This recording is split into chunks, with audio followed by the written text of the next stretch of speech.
say for example urgent lah ataupun kecemasan or whatever, terpaksa juga berjalan. Jadi memang ada surat dah. So itu kalau kena di roadblock, polis pun kan ambil juga dicatat juga nama dan sebagainya. Dan kemudian untuk di verify lagi. Itulah yang anulah. So mudah-mudahan by the time sekarang minggu depan, pertengahan minggu depan, yang mana syarikat memerlukan surat itu untuk disahkan atau dapat diselesaikan semualah, insyaAllah. My second question is about the announcement that you just made. There are 3 categories who can apply for the assistance. Can Datuk elaborate further on the first category, which is those who have lost their job because of COVID and not because of disciplinary action?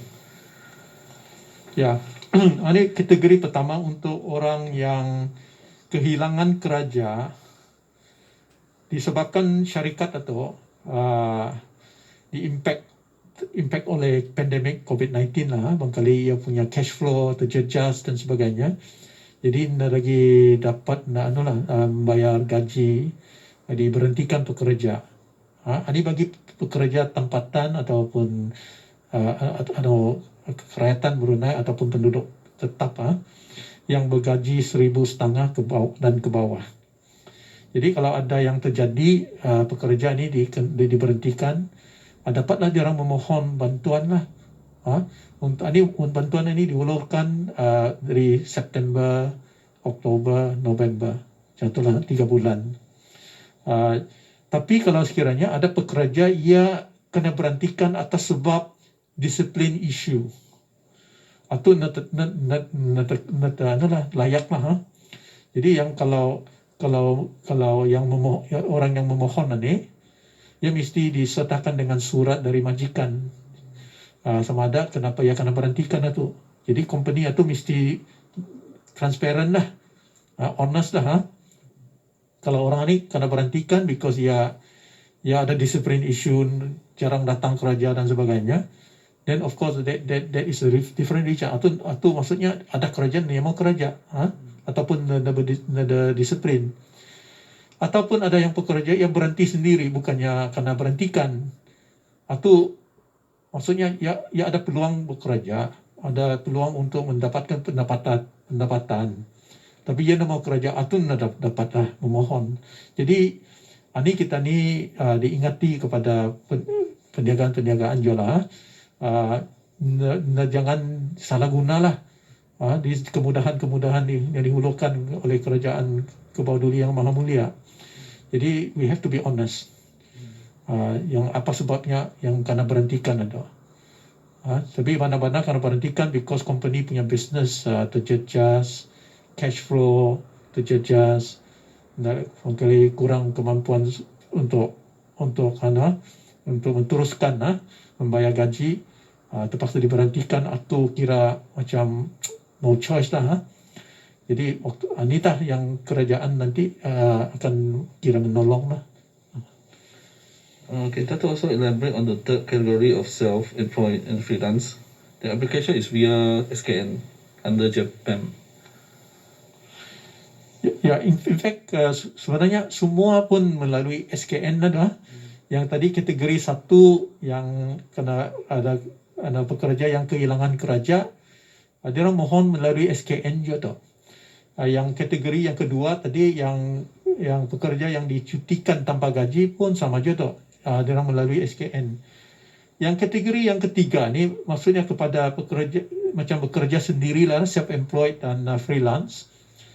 Dia orang tu kira mohon ke SKN seperti biasalah masa ni. Memang SKN untuk orang kira memerlu bantuan lah. Ya mohon kepada SKN. Inilah kategori yang ketiga tu sama je lah ia punya permohonan itulah. Tapi what we would do is Kementerian Kewangan dan Ekonomi akan bekerja sama dengan KKBS lah. Sama-sama meneliti permohonan ini. Jadi supaya dapat dicepatkan lagi. Cepatkan because ini yang khususnya kepada yang orang terjejas oleh COVID ini Jadi barangkali dia orang punya lebih memerlukan lah bantuan ini waktu ini. So, jadi dapat dicepatkan lagi proses. Jadi insya-Allah Kementerian Kewangan dan Ekonomi akan bekerja sama dengan KKBS untuk mencepatkan lagi permohonan yang dari golongan-golongan inilah. My next question is for Mr. Minister of Transport and Info Communication. In 2019, 15% of the household were connected with broadband. With the current COVID-19 pushing more people to be online, currently how many households are connected with the broadband? And can the current infrastructure cope with the future surge? Terima kasih Wang James. Soalannya adalah mengenai di household broadband ataupun perumahan. Di setiap isi perumahan berapa percentage. 2 minggu lepas, kalau anda saya silap, ada Kementerian Pengangkutan dan Info Komunikasi mengeluarkan quarterly report, laporan suku, dan mungkin Wang James menangkap dari sana kali itu yang 50% atau 2019. Memang benar tu 2019 50.1 kali, tapi memang ada peningkatan tu setiap tahun. Dan 2020 tahun lepas naik ke 67%, dan tahun ini ke 70 lebih peratus, dalam anggaran dalam 74% lah. Jadinya memang ada peningkatan, dan apatah lagi dalam COVID-19 ni kurang membuat kerja dari rumah ni. Tapi apa yang penting di sini kapasiti, artinya keupayaan Ketani yang disoalkan tadi tu. Alhamdulillah setakat ini dengan dengan kerjasama dengan pihak telco dan khususnya UNN kapasiti Ketani memang pada setakat ini 60% yang diguna pakai. Artinya dalam 200 gig, dalam 122 gig berpakai, dan ini ada mencukupi untuk the next dalam setahun dua lebih ni. Dan saya difahamkan juga kali pengurusi UNN pun ada di sini, mungkin boleh menjelaskan juga. Petani difahamkan juga memang ada perancangan juga untuk menaikkan lagi kapasiti itu jika keperlunya ada. Tapi yang penting sini alhamdulillah infrastruktur pertanian ni, yang infrastruktur rangkaian network ni orang sudah pun ni orang dimantapkan semenjak tahun lepas, di mana apabila orang penyelarasan atau network structure dijalankan oleh UNN, ada beberapa perkembangan juga alhamdulillah. Yang tadi ada saya sebutkan pada awal tadi, penurunan harga dan sebagainya, dan isu juga utama adalah selain daripada kapasiti yang James tanya tu adalah kemampuan dan accessibility ataupun affordability dan accessibility. Kemampuan untuk menurunkan lagi harga-harga tu, dan Ketani alhamdulillah memang sebanding sudah di negara-negara lain di rantau ini seperti yang sebutkan tadi. Tapi mungkin banyak penambahbaikan lagi boleh dibuat di sana, dan insyaallah dengan peningkatan infrastruktur yang sedang berjalan dan berterusan, insyaallah itulah yang dapat, itu yang accessibility yang saya masukkan tu, infrastruktur ada baik dari segi fixed line ataupun talian maupun dari segi mobile, yang dua ni. Jadinya kemampuan dan akses yang lebih utama. Terima kasih. Okey, untuk untuk menambah juga tadi seperti mana yang dikongsikan oleh Yang Berhormat Datuk MTIC tadi mengenai kapasiti kalau dilihat base station yang ada masa ni dalam negeri, dulu memang ada kira 800 base station, tapi sejak base station network ini disatukan, jadi masa ni kita ni mengkali memerlukan hanya 700, jadi dioptimize dah. Jadi tiap-tiap base station itu sejak setahun lebih ni memang kapasiti itu meningkatkan sampai I think lebih kurang 300 lebih base station sudah dinaikkan kapasitinya lah, sampai 4 kali ganda yang sebelum ini. Jadi ini kapasiti memang dinaikkan sudah. Jadi dengan juga accessibility tadi yang dinyatakan tadi, dilaratkan lagi kepada di tempat-tempat dalaman dan sebagainya. Juga kita ni masa ni membuat persediaan untuk mengadakan 5G je pada tahun depan. Jadi lah usaha dalam UNN lah daripada meningkatkan kapasiti juga pada masa yang sama menurunkan kadarnya kepada telco, dengan telco atau terus menurunkan juga kepada orang ramai. Jadi kita ni lihat sejak awal tahun 2020 subscription rate ini sudah jauh menurun. Ada yang 60%, ada yang lebih tinggi lagi. So ini kira satu pencapaian lah UNN bagi orang ramai, supaya orang ramai dapat mengadakan akses kepada teknologi. Macam tu. My next question is about JPD. Recently has announced that the backlog of 4,718 requests for application, vehicle license and driving license. Any updates on the backlog? Terima kasih Abang James. Ini backlog di JPD, vehicle license, road tax sama driving license. Barangkali kita mendengar juga kali dalam 2 minggu lepas tu ada satu sidang media dibuat oleh pengarah JPD dan beberapa orang pengarah di Kementerian Pengangkutan dan Infokomunikasi. Masa ni selepas 21 hari bulan September tu, dalam masa 10 hari ini, perkara ni memang dipantau secara harian everyday. Dan apa yang didapati dalam backlog itu yang disebutkan tadi tu, alhamdulillah beberapa sudah kedapatan apa punca-puncanya tu contohnya mulai 21 September tu 10 hari yang lepas diintegrasikan atau diberi akses di antara beberapa pihak, 3 pihaknya, JPD, POS dan AGNC. AGNC iaitu melalui TD 123 iaitu Battalion 123. Jadinya contohnya backlog itu berlaku apabila anda ada akses dari satu agensi ke satu agensi. Simple anunya. Jadinya alhamdulillah antara dua perkara yang didapati juga adalah tempat, space.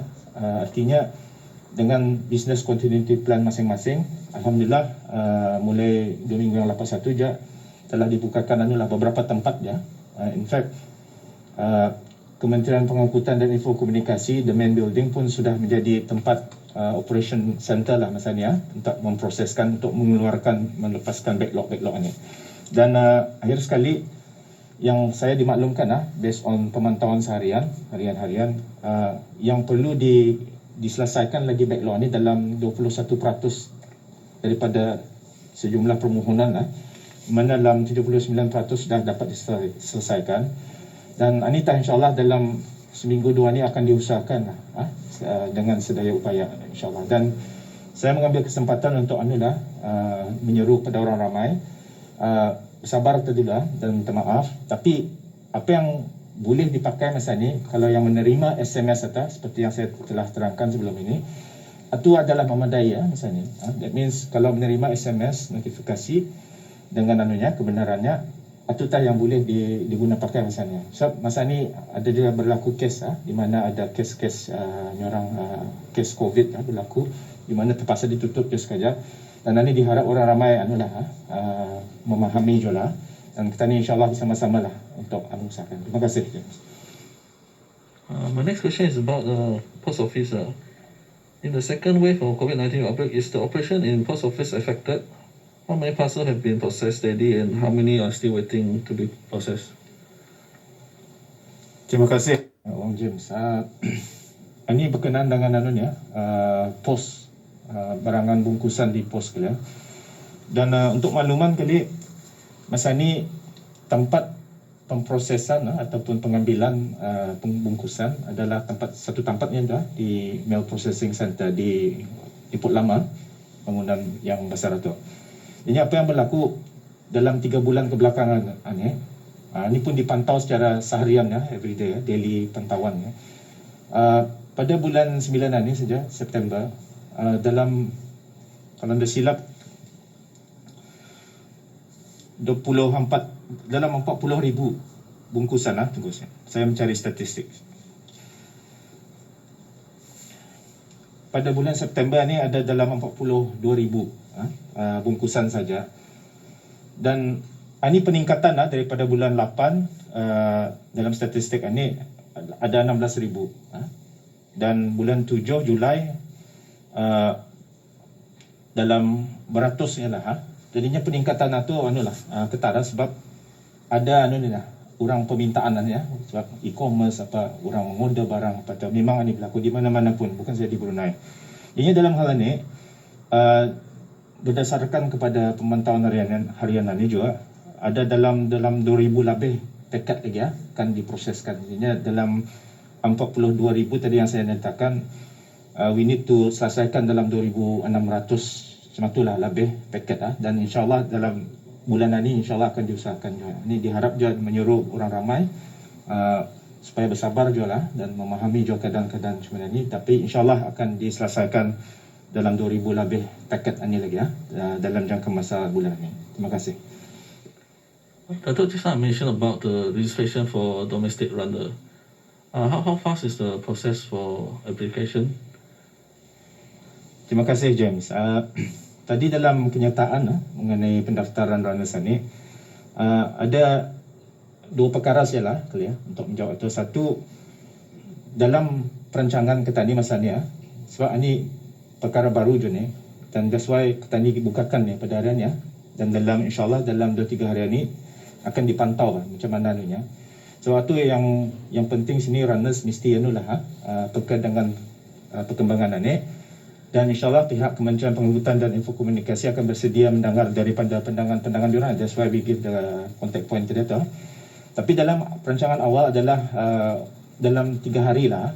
Sebab ia secara online, purely online pendaftarannya, ya, semudah-mudahnya lah. Dan apa yang ditekankan sini untuk menjelaskan saja, ini bukannya kebenaran ya. Ia untuk mendaftar saja, untuk memudah cara. Artinya, it's a good practice lah.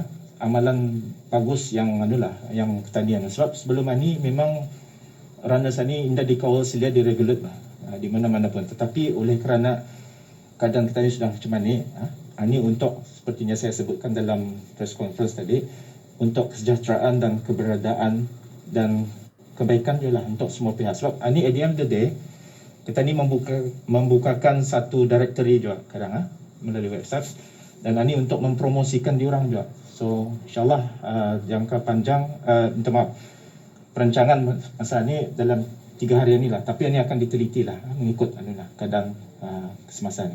Terima kasih. Well, Datuk. My next question is for Datuk Minister of Health. Today MOH has released a list of 18 hand sanitizer that contain exceeding chemical that could be hazardous to health. Will MOH carry out observation to make sure that shops are not selling this banned product? With a wide range of hand sanitizer in the country, will the ministry also conduct tests on other hand sanitizer to make sure that they are safe to use? Okey, terima kasih. Alhamdulillah di rantau ni ASEAN, setiap penguatkuasa akan mengongsi maklumat lah kalau diorang ada membuat pendapatan dan maklumat itu dikongsi dengan negara-negara ASEAN. Dan seperti yang disebutkan tadi, so negara Singapura ada mengongsikan hand sanitizer yang didapati melebihi apa yang dibenarkan. Kebanyakannya brand itu ada di sini, tapi ia punya batch number mostly tidak ada sama lah. Walau bagaimanapun sebagai langkah penjagaan, pihak retail diminta untuk menarik balik lah. Dan ini di bawah pengawalan bahagian penguatkuasaan compliance dan pelaksanaan di bahagian farmasi. So kalau orang ramai mendapati ada masih berjual, diorang bolehlah menghubungi bahagian pelaksanaan dan penguatkuasaan compliance ni, bahagian farmasi. Jadi memang diorang buat secara ad hoc ke kedai-kedai pelanggan memeriksa. But jika ada orang ramai mendapati, bolehlah menghubungi teruslah. Dato' just now I shared that we have 8 new cluster today. What's your comment on the emerging cluster? Seperti hari-hari sebelumnya, kebanyakan kluster ni rumah-rumah lah. Dan di sini dapat ketara sekali dalam seminggu dua ni, kebanyakan kluster ni adalah dari rumah persendirian lah, di mana melalui contact tracing kita ni tahulah diorang ni beragak-agahan, berjumpa-jumpaan lah kan. Jadi seperti yang berhormat Datuk Amin menyatakan sama yang berhormat Pihin tadi, Tani perlu berusaha bersamalah dalam 2 minggu ni, terutama sekalinya untuk sama-sama cuba Tani ni orang berusaha lebih lagi dalam cuba membendung penularan wabak ni. So, Tani mau seperti sedia kali secepat mungkin lah. Jadi salah satu matlamat dalam mencapai ni satu vaksinasi tapi dalam mencapai matlamat itu Tani dah mau Tani punya kisah ni makin meningkat itu baik je tu. So Tani mau seiring dalam mengawal penularan ni mesti community spread ni menurun juga, dan di samping itu Tani mau menambah bilangan rakyat yang bervaksinasi lah. Terima kasih Datuk. My last question is for Yang Berhormat Pihin, Minister of Home Affairs. As we understand that the Gadu market is closed, and then we are expecting that more people are going to other tamu or market. Is there any what's the SOP being implemented in the other tamu or market? Ya, terima kasih. Dalam keadaan pasar Gadong ditutup pada masa ini, mereka juga berusaha. Diorang ni kena karantina compulsory. Tetapi kalau ada ahli keluarganya yang boleh mengendalikan penjualan, mereka ada membuat penjualan itu melalui online je, ataupun ahli keluarganya nanti apabila sudah dibuka akan menjalankan usaha itu. Sebagai langkah berjaga-jaga, kita telah pun melaksanakan pemantauan di pasar Jerudong, kerana itulah satu lagi pasar ikan, dan di sana dilaksanakan juga antigen test kepada peniaga-peniaga sana ataupun yang menjual ikan di sana tu. Jadi untuk memastikan mereka itu tidak ada jangkitan, dan kemudian meningkatkan juga kawalan di sana bagi orang ramai keluar masuk daripada pasar tersebut. Sebagaimana kata ni saksikan, sejak pasar Gandung ditutup itu bertambah jumlah keramaian orang pergi ke pasar Jerudong. Tapi di samping pasaran ni ada lagi satu pasar di Tamu Kiang itu sebenarnya ada satu bangunan yang khusus untuk menjual ikan juga. Jadi di sana jadi satu tempat lagi di mana perkhidmatan menjual ikan ini dapat disediakan.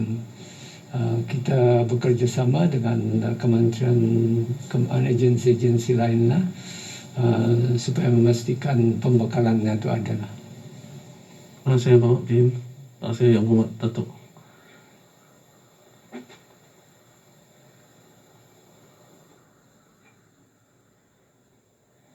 Assalamualaikum warahmatullahi wabarakatuh. Yang berhormat Pihin, Yang berhormat Datuk. Kalau saya Rasidah from the school. This question is for the Minister of Health. Yang berhormat Datuk, with the enhanced restrictions announced yesterday, will there be any changes to the operating hours for the vaccination program at indoor stadium for every Friday and Sunday? Okey, terima kasih. So, di kesempatan ini saya ingin memaklumkan kepada orang ramai lah. So, ini program negara. So, ia tidak termasuk dalam pengawalan itulah. So, di sini amatlah penting untuk orang mendapat vaksinasi. Jadi, ia memang 8 ke 8, tapi kadang-kadang habisnya tengah malam pulang ni. Okay. So jika bis kita macam kena tahan oleh polis, tunjukkan saja apa namanya, evidence lah, bukti yang kita baru benjik, menganggap orang benjik itulah. So insyaAllah should be okay. So segala pengawalan perjalanan ini, so macam yang vaksinasi ataupun seperti yang berhormat Datuk Ramli, orang bershift malam atau you just need tunjukkan bukti yang you bekerja malam. Macam nurse apa ada kerja malam kan. So kalau kena tahan apa begitu, saya bagi shift malam, lakinya mengagakah, kadang-kadang the spouse kan, lakinya bininya mengaga yang untuk mengambil balik kerja, beritahu saja. So, Okay, thank you Yang Berhormat Datuk. My second question is for the Minister of Home Affairs. Yang Berhormat Pihin, with the new restriction announced ini, will there be any changes in terms of the SOP put in place in our respective immigration posts in relation to the movements of goods across the borders? Kena Will there be any changes in terms of SOP put in place at respective immigration posts for the movement of goods across the border with the new restrictions announced yesterday? It follows lah apa jua yang langkah yang kita buat dari segi misalnya tidak ada perjalanan dari pukul 8 ke pukul 4 itu akan diikuti, tapi pos-pos kawalan di darat tutup pada jam 6 petang macam tu. Jadi apa jua jenis pengangkutan keluar masuk ia akan tutup pada jam 6 petang kecuali bagi perkhidmatan kecemasan. Kadang-kadang Ketania ni kena perlukan, bukan pun orang Ketania, tetapi negara jiran Ketania ingin merentas sempadan kerana emergency, misalnya membawa pesakit dan sebagainya. Itu exceptional lah yang Ketania akan beri, ataupun anggota keselamatannya. Tapi sejauh yang berkaitan dengan semua pos-pos sekolah Ketania akan tutup pada jam 6, kecuali lah dia di lapangan terbang atau mengikut jadual penerbangan. Okay. Berhormat Pihin and Yang Berhormat Datuk.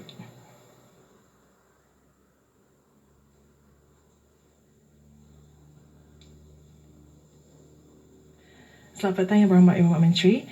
Kaulah saya Nalisa dari Bernayan. Soalan ini ditujukan kepada Menteri Yang Berhormat Menteri di Jabatan Perdana Menteri dan Menteri Kewangan Ekonomi kedua. Yang Berhormat Datuk, when is the likely date that we can achieve 80% vaccination rate? Kemarin ada diumumkan, insyaAllah sebelum ujung tahun lah.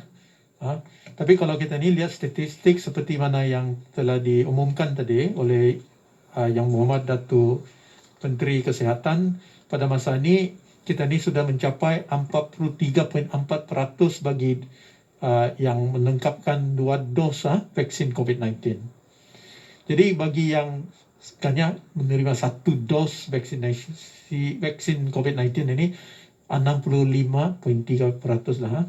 Ini maksudnya kalau sekiranya ada yang baru menerima first dose pertama. Jadi kalau ia menerima Sinopharm for example, jadi dalam 4 minggu insyaAllah kan dalam sebulan ini memang dapat lagi second dose lah, dapat tapi kalau ia pakai AZ mungkin di jarak ada 8 minggu selepas dos pertama.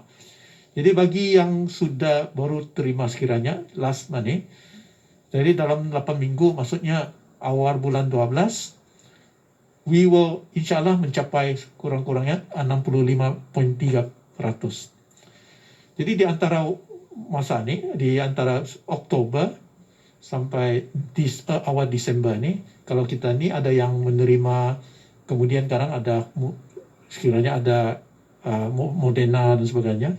Moderna ia punya interval atau hanya 4 minggu lah dah. Jadi kalau kita ini dapat mencapatkan lagi, orang ramai menerima, ada yang AstraZeneca, jadi sekurang InsyaAllah dalam 2 bulan lebih ni dapat kita ni meningkatkan lagi lah daripada 65.3. Jadi kalau ada yang kalau bagi orang yang menerima Moderna, barangkali bulan 11 ini sudah selesai 2 dos. Jadi itu pun juga menolong juga kita ni meningkatkan lagi jumlah. Jadi kalau nampak dari statistik ini,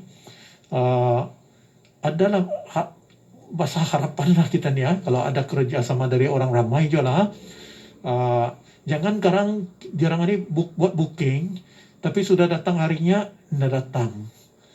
Itu tak yang melambatkan kita ni punya pencapaian ni lah. Jadi bagi orang ramai dimohon lagi sekali di sini lah dengan mohon kerjasama dari siapa yang belum menerima vaksinasi ini. Masa ni masa ni kehadapan lah untuk mendapatkan vaksinasi ini supaya kita ni as a whole of nation kita dapat meningkatkan lagi percentage ini secepat mungkin lah insyaAllah. Jadi kalau sudah mencapai 80% seperti mana yang saya umumkan kemarin, dapat kita ni merancangkan lagi apa de-escalation atau bagi kelonggaran untuk seperti macam orang kan ke sembahyang di masjid dan sebagainya lah. Tapi kalau belum lagi mencapai yang percentage atau belum lagi dapat kita ni mengambil di-consider kelonggarannya lah. Jadi untuk orang ramai semua, jadi mesti kita ni kerjasama juga. Kalau sebahagian orang ada vaccination, orang lain pun ada dapat. Jadi ada hope kita ni semua di held back mah. So ini kalau boleh kita ni bekerja sama, kalau mencapai sudah dapat kita ni. Memang sudah kerajaan ada memikirkan macam mana kita ni start nanti mencapai 80% itu dapat kita ni start di escalation. Jadi memohon kerjasama orang ramai come forward mengadakan vaccination. Jadi we can all benefit daripada itulah pencapaian itu dapat kita ni ke masjid sembahyang dan sebagainya. Terima kasih. Terima kasih, Muhammad. Soalan seterusnya untuk Yang Berhormat Menteri Pengangkutan dan Info Communication. Yang Berhormat Datuk, what is the status for car dealers to issue cars on the road because customers receive their cars quite late, and so car dealers pun it's kind of affecting their business. So what's the status for registration for vehicles? Terima kasih. Soalannya berhubung kait dengan kereta-kereta barunya yang didaftarkan dan dalam beberapa minggu ni perkembangannya mula-mula seperti bis kita maklum juga sudah mula-mula apabila berlaku second wave ni, the first thing yang dibuat mula-mula ditutup servis perkhidmatan itu. Tapi alhamdulillah ia dibuka secara berperingkat dalam jangka masa 2 minggu dan 2 minggu dan seterusnya dengan kerjasama pihak BATA juga iaitu Persatuan Automobil Brunei, dan alhamdulillah daripada kira-kira dalam 70 ke 50 buah mula-mula dalam seminggu, alhamdulillah dapat dinaikkan ke 250 buah dalam seminggu, dan numburan ni 250 buah ni sebenarnya adalah hampir mirip sudah sebelum kereta ataupun kenderaan baru yang diproses sebelum event COVID-19 lah. Jadinya perkara ini pun dipantau masa ni, dan insyaAllah dalam masa terdekat ini akan direview lagi semulanya untuk pembukaan berperingkat-peringkat seterusnya. Dan alhamdulillah masa ni the latest juga perkembangan yang saya dimaklumkan juga, dan kapasiti masa ni yang 250 itu memang depannya manageable masa ni, dan bukannya nyorang sebelum itu 50 ada memang dah cukup, tapi yang ni diselaraskan secara bekerjasama dengan pihak BATA. Dan dalam hal ini juga beberapa perkhidmatan lagi kadang insyaAllah di Jabatan Pengangkutan Darat akan dibuka secara berperingkat, dan dalam masa terdekat ini strategi Kementerian Pengangkutan dan Info Komunikasi memang ini sidang media tapi strateginya adalah jabatan-jabatan atau agensi berkenaan akan mengeluarkan juga press release-nya, dan juga jika perlu media conference-nya tersendiri macam mana itu yang dibuat. Dan ini insyaAllah